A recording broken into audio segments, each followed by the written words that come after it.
everybody. Welcome to the Stir podcast, featuring conversations with people who inspire, fascinate, and bring us joy. If there's ever been one person whose lifetime of work has been dedicated to bringing joy to generations of St. Louisans over the years, it's today's guest, the longtime president and CEO of the Muny, Mr. Muny himself, Denny Reagan. Hello, Denny. Hello, Trish. How are you doing? I am doing well. Thank you for joining us today. This is exciting in the history of the Stir podcast. Yeah, no, it's great to be here. I mean, I just want to say to all your listeners that thank you, Trish, for all you've done for the Muny, for me over the years, with certainly articles and features and interviews and that type of thing. As I'm wrapping up my career here, there's been so many people that have given me a great deal of assistance in allowing me to achieve my goals, and you are certainly one of them. So I just want to publicly say thank you to you very much. You are very welcome, Denny, and every accolade coming your way and has come your way has been well deserved. So late last year, let's bring people up on what's going on. You announced your retirement to take effect at the end of this year. And I, like many theater fans, when we heard the news, we were a bit discombobulated, Denny. I mean, for many of us, we grew up with you. You were the guy we saw every summer by the stage, pretty much your own reception line where you'd welcome people into the theater. Yeah, it was. And that was really, really a great part of the job. I started doing that literally in 1976 was the first year I did that. And of course, I was there. It's kind of amazing, I guess. Not that I'm wonderful. It's kind of amazing that I didn't get sick or something didn't happen, but I only missed one performance during that entire span of time from 1976 up until today, frankly. And everybody's going to say, well, what was that one moment? And it was when my brother got married. So I had to make sure I was going to attend his wedding. But I really enjoyed being there. You're right. You get to meet so many people. You see the joy on their faces. They come through the gate, and then you see both the joy on their faces, they leave at the end of the night, and also the ones that say, I've seen better. So you hear the accolades, but you also hear some of the complaints, I guess you'd say, as well. But it's been a blast, an absolute blast. I mean, to say that you've been the face of this organization for so many years, officially becoming president and CEO in 1991, is that correct? That's right. So that'll be 30 years this year. But prior to that, I mean, you've served as part of the stage crew. You were a wardrobe dresser, assistant manager, director of theater operations, among other responsibilities. But I'd like to take us back 53 years back to 1968, when you first reported for work at the Muny. You were 16 at the time. I was 16, that's correct. And it was a summer job. I wasn't necessarily a huge musical theater fan or a theater fan even, but a friend of mine said there was an opportunity at the Muny. They were looking for a picker. And what a picker is someone who literally picks up the trash the morning after the performance. And we'd start at 6 a.m. because it got really hot, as we all know, here in St. Louis during the summer. So I did that job, and I remember it was very vivid memory because I walked backstage during that season. I remember seeing Ozzie and Harriet Nelson sitting backstage. Now, there's a certain number of your viewers who are not going to probably remember who Ozzie and Harriet Nelson were, but they had a show on television at the time. And I thought, wow, that was my first experience as a star-struck teenager, I guess you'd say, to see them sitting there. I got my first promotion. After that, I was made head of the pickers. So hey, moving on up. Moving on up. And you're right. Then I was a gopher in the office. And then you mentioned most of the other titles that I had as I worked at the Muny over the years, and talk about an absolutely incredible career. It was just wonderful. It was just wonderful. I'm just trying to picture, so you became manager of the pickers eventually and then worked your way up. At what point did you realize that this was going to be a lifetime profession for you? You know, it was interesting because I did leave the Muny for a year and a half. During the day, I still worked performances as a dresser to make extra money, but I worked as a purchasing agent for a firm downtown during 1975. And in 1976, in June of 1976, Bill Culver, who was the general manager of the Muny, called me and said he wanted to talk to me. It was a Saturday morning.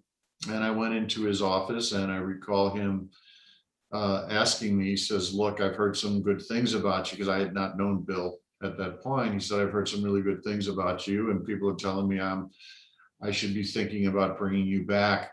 So I'd like to offer you a job. And of course, we started talking, and he said the salary was going to be $13,000 a year. This was in 1976. And I, at that time, was earning $11,000 a year. Hey, yeah. And so the fact that this was, frankly, a substantial raise, almost 20%, I guess. And the other thing was, I had really missed it. I mean, the excitement, the problem solving that you have to deal with, or not have to, you get to deal with on a daily basis out there. I missed it a lot. So when he offered me the opportunity to come back to the Muny, I said, absolutely, I would love to. And at that point, I felt like this was one place I wanted to spend a lot of time. Well, my goodness, for somebody on the outside and just knowing how much a part of St. Louis tradition and St. Louis history the Muny has been, for those of us who are not only fans of the Muny, but fans of theater in general. I mean, every time, year after year, we are just starstruck by all the actors and artists who come through every season. And I could imagine for you, it's a little bit of a behind the scenes things, but could you recall, I mean, you mentioned Ozzie and Harriet, but were there other stars over the years that you particularly remember crossing paths with? I do, and they were very classic stars, though. Gene Kelly, I remember that he was in a show out there. Donald O'Connor came out to see Singing in the Rain, one of the productions, one of the movies, of course, that he starred in. Heather Headley, Pearl Bailey. Oh my goodness, those names. Yeah, Cab Calloway, Carol Channing, Yul Brynner, Robert Goulet. I mean, those were all great. But I've got to say, I am a sports guy, and I talked about Ozzie and Harriet, but there was another Ozzie that really struck me, and that was Ozzie Smith. He actually did a couple of shows for us. He did The Wizard of Oz, and he did a variety show for us as well. And that guy could really tap dance, let me tell you. And another one was Joe Namath. Joe Namath did a Little Abner, I think it was in the 70s. And that's one, a really, really nice guy. And those two, I was completely starstruck, but it was wonderful to get to know them a little bit and realize just what nice people they were. They were wonderful. So there's been a few. Right, and that's just funny, spoken like a true sports fan. So I'm sure that you have overseen some dramatic happenings behind the scenes at the Muny as well. When you became president and CEO, that was the time that the Muny returned to its roots by producing its own shows. There was a time there for a couple of decades that the theater presented national productions and concerts. And more recently, Denny, you oversaw this historic second century capital campaign to raise $100 million for the theater, which ensures its financial security, going into its next century. Some of the fruits of that hard work we're seeing now. We've seen the renovation of the entire Muny campus. Pretty big deals, if I mean, just as an observer and somebody who's been covering the Muny for some time. What are you most proud of? I'd have to say we built up our subscription base. It was around, I don't know, 17, 18,000 people back in the late 80s. And by the time we got into the late 90s, we were up around 30,000 season ticket holders, which is a huge number. second largest that I can find in the United States, as a matter of fact, as far as subscriber bases are concerned. And that's just a testament to the people of St. Louis and how much they support this organization.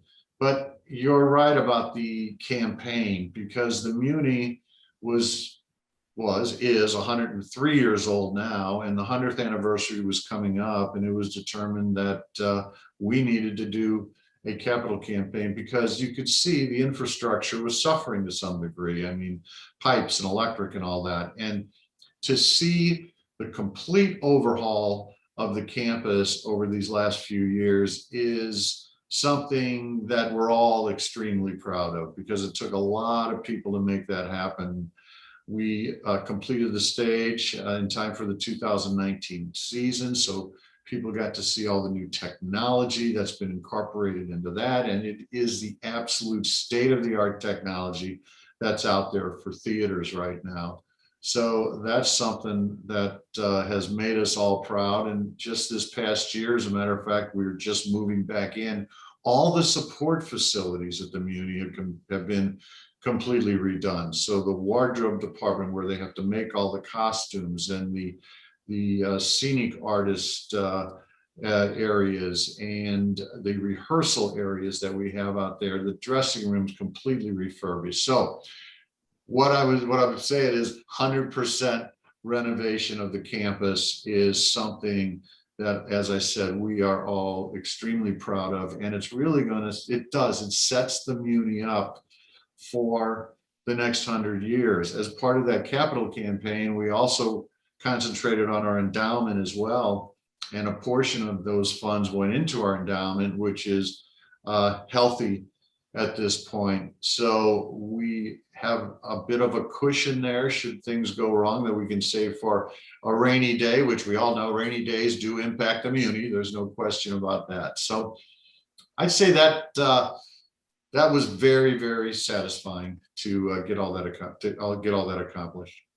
I remember during the 2019 season when the Muny unveiled the new stage, and what an exciting time that was. And 2019 season was just special for that and so much more.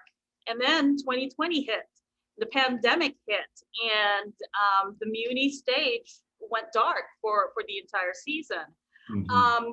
For you at the helm of the Muny during this really strange time in our lives last year, what do you consider were some of the biggest challenges that you had to overcome as an organization to ensure that we are where we are this year, that the Muny is able to return to live performances this year?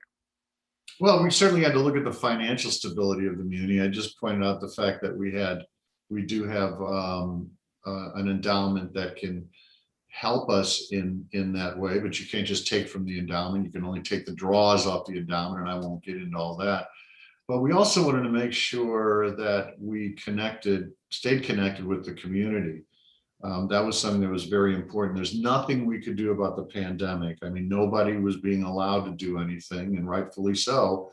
So we had to find a way to stay connected. So what we did was 10 weeks of virtual shows. 5 of them were frankly rebroadcasts of things we had done at the Sheldon before, but then 5 variety shows were actually produced just for last summer to keep us connected to our audience. So that was one of the challenges, certainly. And the other one was from a financial perspective. And I've got to say that once again, the St. Louis community just stepped up and made it happen. I mean, we were looking at a significant deficit. And I must say we were able to take advantage of the PPP money, which did allow us to keep our employees employed on a full-time basis, all of them during that time. And then we also asked our subscribers if they would be willing to join what we call a visionary society. And it was really a matter of donating the cost of the tickets. They had already purchased them, and then asked if they'd be willing to do that. Of course, we would also credit them to the next year or refund their money as well. But we asked them if they'd be willing to donate, and so many stepped up to do that. And we were looking at a huge deficit. We ended up literally breaking even. So, but it was a result of the St. Louis community saying, yes, we believe in you, Muny, and we want to help you. So those were the challenges, but they were fortunately overcome as a result of the generosity of St. Louis. Which is great, because now here we are, season 103, correct? For this. That's right. All right, so in a few weeks, Muny is coming back alive in the summertime. What are you personally most looking forward to this season? Standing back at my spot, saying hi to everybody. I mean, I really am. I mean, that's the thing. You know, as you point out, I'm retiring at the end of this year, and it gives me an opportunity at least to reconnect with some people before I take off on my retirement. Of course, I will be still associated with the Muny as an advisor, but I won't be there every night as I have been in the past. So the one thing that I am truly looking forward to is just getting people back in the theater, because it does two things. It allows the community to connect with the Muny and each other again. But the other thing it does is you have to remember, everybody in the entertainment industry has been out of work for 14, 16 months, however long it's been. And what this is going to do is give them an opportunity to earn a paycheck like they did before. So we felt it was important for those two reasons, bringing the community back and also the employment of all the people who had lost work over a very, very long period of time. So all that's important, but certainly shaking hands will be top of my list.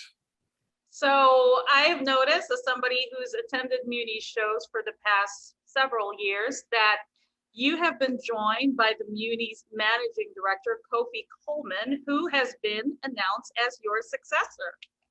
Yes, yes, and that's so exciting. Kofi has worked at the Muny for 22 years. Well, yeah, his story kind of parallels mine to some degree. He started as an usher, pushing people in wheelchairs up those ramps, moved on to many, many jobs, including our marketing director. He was our house manager. And when he was our house manager, I noticed this guy was so smart, but more importantly, he cared about the customers so much. So he had that empathy that I feel is necessary in order to do this job in the proper way. And so then he was made managing director. And so it was kind of given it was a testing period, so to speak. And he passed with flying colors. And you cannot imagine how satisfying it is for me to have Kofi take over the Muny, because he's a guy that I've seen work for the last 22 years.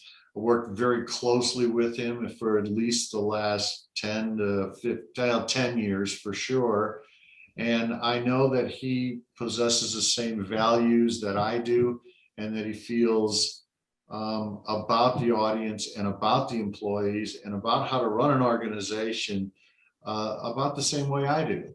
So he's also has his own ideas. He's not going to be a clone, believe me, but he's got his own ideas on how things should move forward a little bit. And that's very satisfying. But I think there could not have been a better choice to come in and take the reins. And I know, just speaking with some people within your organization, it kind of mirrored the reaction of us Muny fans when it was announced that Kofi was the incoming president and CEO. We were genuinely happy for him. As you said, he is a genuinely nice guy and a very engaging guy, and we're happy for what's to come. And so, you know, as we mentioned, this is not really a goodbye for you. You'll be staying on as a senior advisor. Mm-hmm. How do you see that role shaping up for you?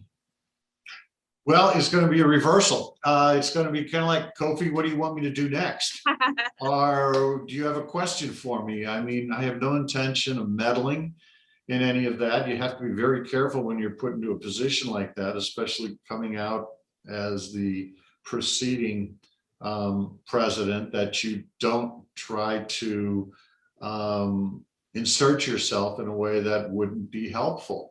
So my intention, and I'm going to try very hard to do this, and I think I can, is to just offer any assistance he needs in the transition period, or any possibly institutional history, institutional knowledge that I may have, that I can offer that to them. And I do think, given our history of working together, that we'll be able to accomplish that very well. But the way I see it working is he'll be telling me what to do. So we'll go from there. And as we get closer to Muny opening night, Denny, what is your message to Muny fans out there who really, most of them have not seen you for a year? Just come on out. Come on out. Let's enjoy ourselves as we have in the past. Let's see a big, bold musical on the Muny stage, done, frankly, as only the Muny can, because we have this large stage and we've got all this brand new technology. And my message is, let's come out and engage again, reconnect with those season ticket holders that you've been sitting around for decades in some cases, and let's just enjoy a show under the stars in Forest Park.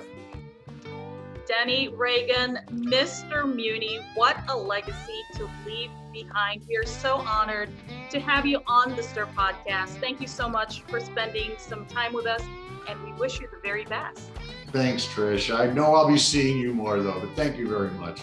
Thank you, and thank you all for joining us today on the Stir podcast, a Gazelle Media production.